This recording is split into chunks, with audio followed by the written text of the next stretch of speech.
नमस्कार, आप देख रहे हैं पॉलिटिकल फ्रेंड्स। मैं हूं आपके साथ प्रिया राजपूत। आज हमारे साथ मौजूद है रांची के मशहूर फिजिशियन और cardiologist specialist doctor VK Jagnai. Sir, आपका बहुत बहुत स्वागत है। Thank you. सर, आप एक चाइल्ड डायबिटीज़ स्पेशलिस्ट हो, तो आए दिन अभी बच्चों को भी डायबिटीज़ होने लगी है, तो उसको लेकर आप क्या कहना चाहेंगे?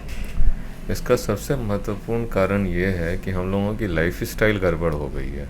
हम लोगों को अपने खान पान पे, अपने जीवन शैली पे विशेष ध्यान देने की आवश्यकता है। अभी जो ये फास्ट फूड का प्रचलन इतना ज़्यादा बढ़ गया है, उसका वही सबसे बड़ा कारण है बच्चों में डायबिटीज़ होने का। इसलिए हम लोगों को ये ध्यान देने की आवश्यकता है कि हम लोग रेगुलर घर का बना हुआ भोजन करें, फास्ट फूड ना खाएं, तली हुई चीज़ें, बाज़ार की चीज़ें, पैकेट बंद चीज़ें, ये सब चीज़ों का सेवन ना करें। नियमित रूप से खेल कूद करें बच्चे, ये बहुत ज़्यादा महत्वपूर्ण है। अगर ये सब कुछ कर पाएंगे हम लोग, तभी हम लोगों का वज़न नियंत्रित रहेगा और तभी हम लोगों का डायबिटीज़ से बचाव हो सकता है। बिल्कुल सर, जैसे कि अभी कोरोना की महामारी दिन प्रतिदिन बढ़ते जा रही है और इससे भी बीमारियां बढ़ रही हैं, बच्चों में हो या बुज़ुर्ग में हो। और ख़ासकर देखा गया है कि आजकल बच्चों में ज़्यादा कोरोना पाया जा रहा है और बुज़ुर्गों में। तो उसके लिए वो क्या अनदेखी कर रहे हैं जिससे बच्चों को कोरोना हो रहा है? कोरोना पिछले 6 महीने से लगातार बढ़ रहा है, ये बात बिल्कुल सही कही आपने। इसके लिए हम लोगों को पर्सनल लेवल पे विशेष ध्यान देने की आवश्यकता है। हम लोगों को फ्रिक्वेंटली हाथ धोते रहना होगा, हम लोगों को मास्क पहनना होगा, बिना ज़रूरत के घर से बाहर ना निकलें, ये बहुत महत्वपूर्ण है। सोशल डिस्टेंसिंग मेंटेन करनी है तो करनी है। ये सब चीज़ों का विशेष रूप से ध्यान रखना ही होगा।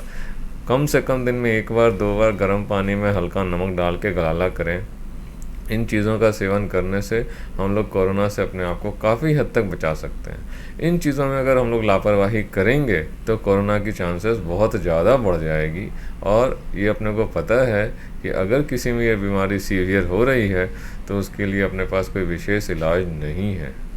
जी बिल्कुल सर, जैसा आपने बोला कि फ़ास्ट फूड एक ऐसा रीजन है जिससे बीमारियां बढ़ रही हैं, लेकिन अभी कोरोना की वजह से लोग इस पर ध्यान दे रहे हैं, तो क्या ये आगे चलकर भी लोगों के लिए, हेल्थ के लिए सही रहेगा? फ़ास्ट फूड बंद हो गया है। फास्ट फूड को अगर हम लोग अवॉइड कर रहे हैं तो ये डेफिनेटली हम लोगों के लिए बहुत ज़्यादा लाभकारी है और ये लॉन्ग टर्म में अपने को बेनिफिट देने ही वाला है। आज अगर हम लोग फास्ट फूड खा रहे हैं तो इसका इफ़ेक्ट प्रोबेबली आज उतना नहीं आएगा जितने आज के 5-10 साल बाद हम लोग इसका इफ़ेक्ट देखेंगे। ओबेसिटी, मोटापा एक दिन में नहीं होता है, वो रोज़ 1-1, 2-2 ग्राम बढ़ता है और आगे चल के हम लोगों को तकलीफ़ देता है। ये कोरोना काल हुआ, इसमें बहुत से लोगों ने फास्ट फूड बंद किया, ये बहुत अच्छी बात है। लेकिन साथ में हम लोगों को ये भी ध्यान रखना है कि हम लोग न्यूट्रिशियस फूड सफिशिएंटली ले रहे हैं और फिज़िकल एक्टिविटी मेंटेन कर रहे हैं।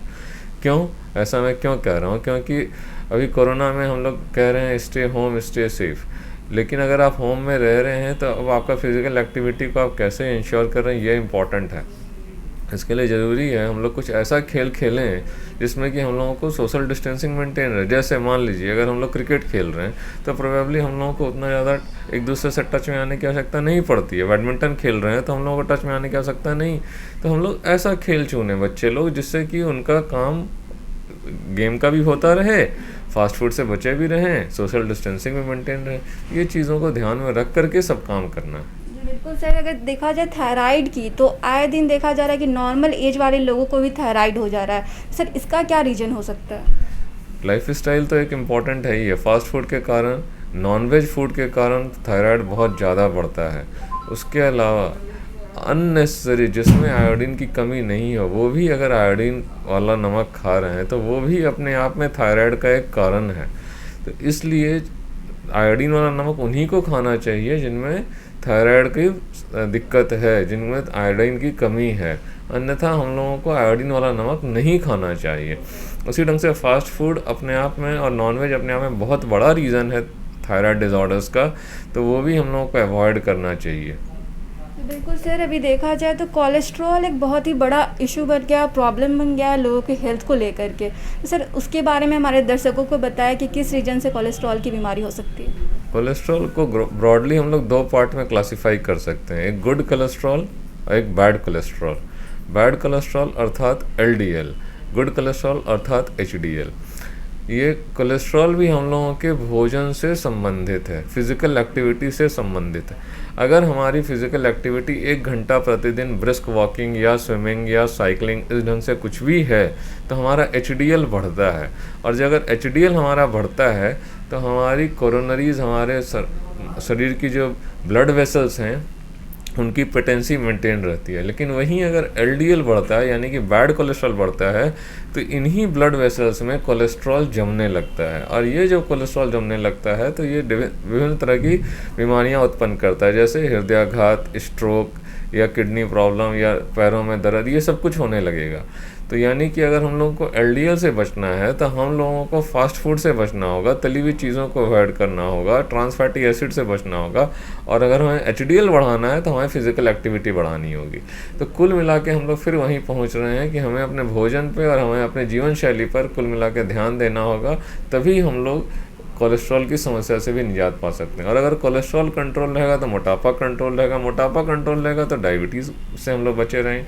ये सब कुछ आपस में अन्यनाशी हैं। जी बिल्कुल सर। तो अभी आप जैसे बोले कि फिज़िकल एक्टिविटी पे ध्यान देनी होगी, अपने खान पान पर ध्यान देनी होगी। सर मोटापा भी एक बहुत बड़ा कारण बन गया है, तो सर मोटापे के लिए क्या किया जाए? जैसे बच्चे से लेकर बड़े लोग अब मोटापे का प्रॉब्लम से जूझ रहे हैं, उसके लिए कुछ बताएं। ग्रॉसली अगर हम लोग बात करें तो हमारा पेट और हमारा सीना एक लेवल में होना चाहिए। अगर ये ग्रॉस मैं बात कर रहा हूँ, ये मैं मेडिकल डेटा नहीं बोल। एक अडल्ट मेल का वेस्ट सरकमफरेंस 32 से ऊपर नहीं होना चाहिए, एक फीमेल का 28 से ऊपर नहीं होना चाहिए। अगर ऐसा कुछ हो रहा है तो हम लोगों को समझना चाहिए कि हमारा मोटापा बढ़ रहा है। एक दूसरा, हमारी बीएमआई कितनी है? अगर हमारी बीएमआई सही है तो ठीक है, नहीं तो वो भी गड़बड़ है। यानी कि उसके अलावा ऑन एन एवरेज अगर हम बात करें तो एक पुरुष का वजन 1 किलोग्राम प्रति इंच एडल्ट में होना चाहिए। यानी कि अगर कोई व्यक्ति 5 फुट का है तो उसका मैक्सिमम वजन कितना होना चाहिए? 12-50-60 इंची, मतलब 60 kilo, that is maximum weight. लेकिन साथ में फिजिकल एक्टिविटी और कमर दोनों ध्यान रखना है। उसी ढंग से फीमेल का कितना 0.8 इंटू हाइट इन इंचेस, तो ये इस ढंग से चलता है। ये हम लोग सब ग्रॉस बात कर रहे हैं। उसी ढंग से स्किन फोल्ड थिकनेस भी एक इंपॉर्टेंट चीज़ है। लेकिन अल्टीमेटली अगर मोटापे पे आएंगे तो फिर भी बात वहीं आती है कि हम फिजिकल एक्टिविटी कर रहे हैं या नहीं कर रहे हैं, हम कितना तला हुआ भोजन खा रहे हैं, हम फ्रूट्स, ड्राई फ्रूट्स पे कितना ध्यान दे रहे हैं, क्या हम सब्जी सही क्वांटिटी में खा रहे हैं या नहीं खा रहे हैं, हम फास्ट फूड कितना खा। अगर हम कोल्ड ड्रिंक ज़्यादा पी रहे हैं तो हमारा पेट नहीं भरता, लेकिन हमारे कैलोरी रिक्वायरमेंट पूरी हो जाती है, तो अल्टीमेटली हमारा वेट बढ़ जाता है। तो इन चीज़ों से हम लोगों को अल्टीमेटली बचना होगा, तभी हम बीमारियों से बचेंगे। तभी हम ये जितनी चीज़ों की हम लोग बात करें इन सबको मिला के हम लोग मेटाबॉलिक सिंड्रोम बोलते हैं। मेटाबॉलिक सिंड्रोम में मोटापा, डायबिटीज़, डिसलिपिडीमिया यानी कोलेस्ट्रॉल की गड़बड़ी, थायराइड की गड़बड़ी, ब्लड प्रेशर, हार्ट, ये सब कुछ मिला के मेटाबॉलिक सिंड्रोम होता है। इस मेटाबॉलिक सिंड्रोम से बचने के लिए अपने को good physical activity, healthy diet is a must. तो बिल्कुल सर, अगर यंग जनरेशन की बात करें तो वो मोटापे से बचने के लिए खाना ही छोड़ देते हैं, तो क्या ये सही है कि बिल्कुल खाना छोड़ देना? ये तो पूर्णतया अनुचित है। स्वास्थ्यकर भोजन जरूरी है, न कि भोजन छोड़ देना। अगर हम समय से भोजन नहीं करेंगे तो हम लोग नई प्रॉब्लम में लैंड करेंगे, हम लोगों को न्यूट्रिशनल डेफिशिएंसीज हो जाएंगी और हो सकता है हमें गैस्ट्राइटिस की नॉन ट्रीटेबल लेवल पे प्रॉब्लम हो जाए। तो इन चीज़ों से बचने के लिए ज़रूरी है कि हम समय से भोजन करें, लेकिन पौष्टिक आहार लें। बिल्कुल सर, जैसे अभी आपने बोला गैस की बीमारी, सर गैस की बीमारी भी देखा जाए तो आजकल बहुत ज़्यादा बढ़ गई है, तो इसका भी शायद खान पान का ही रीज़न हो सकता है या फिर कुछ? इसमें 2-3 चीज़ें महत्वपूर्ण हैं। समय से भोजन करना है, पौष्टिक आहार लेना है, चाय कॉफ़ी का सेवन जहाँ तक हो नहीं करना है, तंबाकू शराब किसी भी फॉर्म में नहीं लेना है। इन चीज़ों से गैस बहुत ज़्यादा बढ़ती है। तनाव अपने आप में गैस का बहुत बड़ा कारण है, हम लोगों को तनाव से ही बचना है। एक मोबाइल होने से आजकल तनाव वैसे ही बहुत ज़्यादा बढ़ गया है, तो मोबाइल का भी हम लोगों को यूज़ और मिसयूज़ में डिफरेंशिएट करने की ज़रूरत है। एक थिन रेड लाइन है दोनों के बीच में, कहाँ हम यूज़ कर रहे हैं, कहाँ मिसयूज़ कर रहे हैं, ये हमें समझना होगा। तो अगर हम इसको मिसयूज़ कर रहे हैं तो हमारा तनाव लेवल बढ़ रहा है, तनाव में हम खाएंगे भी ज़्यादा। इसलिए इन चीज़ों से बचने के लिए ये भी एक महत्वपूर्ण रीज़न है कि हम लोग तनाव से बचें। बिल्कुल सर, अगर आप हमारे चैनल के माध्यम से हमारे दर्शकों से कुछ अपील करना चाहते हैं या कुछ राय देना चाहते हैं? मैं यही कहूँगा, कोरोना काल चल रहा है, हम लोगों को विशेष ध्यान देने की आवश्यकता है, बीमारी से बचने की आवश्यकता है। स्वस्थ रहें, घर पर रहें, बिना मतलब बाहर नहीं निकलें, पौष्टिक आहार लें, फिज़िकल एक्टिविटीज़ ज़रूर करें और जो लोगों को हृदय रोग या मधुमेह या थायराइड की प्रॉब्लम है, वे अपना इंश्योर करें कि उनका सब कुछ नियंत्रण में है, क्योंकि अगर ऐसे रोगियों को कोरोना होता है तो कोरोना की सिवियरिटी बहुत ज़्यादा हो जाती है।